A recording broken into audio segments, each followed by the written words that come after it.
che fa parte di Confesercenti per finanziamenti, bandi e altre cose, voleva dire? Sì, no, sulla vicenda dei consorzi esistenti, dall'introduzione della nuova legge regionale, la 11 del 2013, che bene prima il vice sindaco ha esposto sulle varie parti dei requisiti, ha dato una sorta di discontinuità su come dovevano essere gestiti i consorzi, perché mentre prima i consorzi non avevano dei requisiti particolari per essere costituiti e i finanziamenti erano al 100% finanziati, quindi le attività erano al 100% finanziate senza dei progetti precedentemente approvati, oggi, e quindi veniva divisa quello che era il budget della regione per i vari consorzi esistenti nel territorio. Oggi la legge regionale ha dato un senso di discontinuità della cosa, obbligando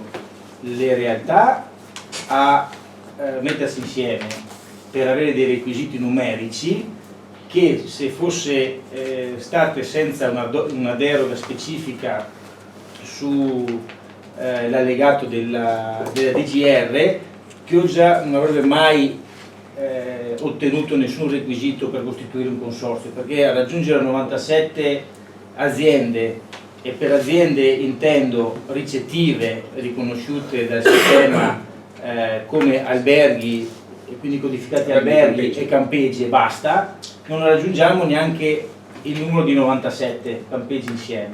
Meno male che c'è stata una deroga, oppure 3 milioni di presenze, quando noi ne abbiamo un terzo attualmente, poco più di un terzo, o comunque non abbiamo mai superato i 2 milioni recentemente. Eravamo fuori. Comunque eravamo comunque fuori.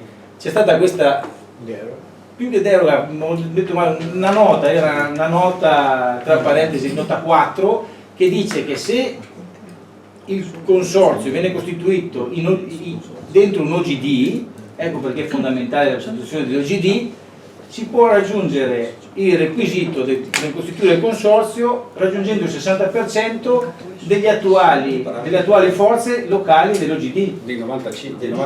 Dei componenti dei complessivi dell'OGD, quindi che sono meno di 97, quindi meno il 60% delle nostre che sono, quindi con una quarantina, una cinquantina di aziende si riesce a ottenere i numeri.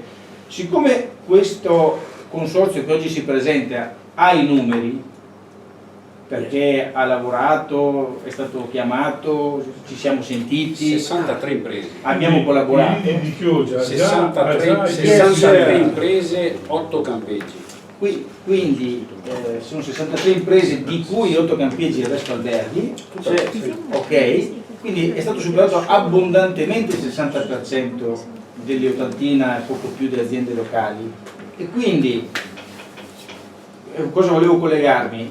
Rispetto al passato, adesso la regione fa dei bandi, può partecipare ai bandi solo il consorzio riconosciuto, e i bandi sono entro i primi 3 mesi di solito dell'anno. Adesso l'abbiamo fatto sempre a febbraio precedentemente, però non so comunque se nel 2016 farà anticipazione. Lunedì 14 siamo stati convocati perché è stato creato in regione un tavolo, un tavolo permanente appunto per queste questioni, per cui essere all'inizio dell'anno pronti appunto per questo. Ottimo, lunedì saremo a Venezia con il vice sindaco. Presidenti No, soltanto lì.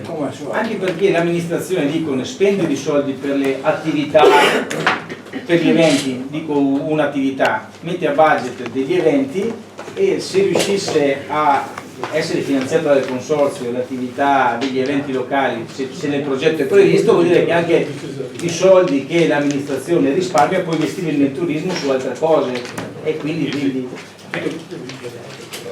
Bene, ringrazio tutti della presenza e ci sentiremo a breve per quando concluderemo del lavoro. Grazie.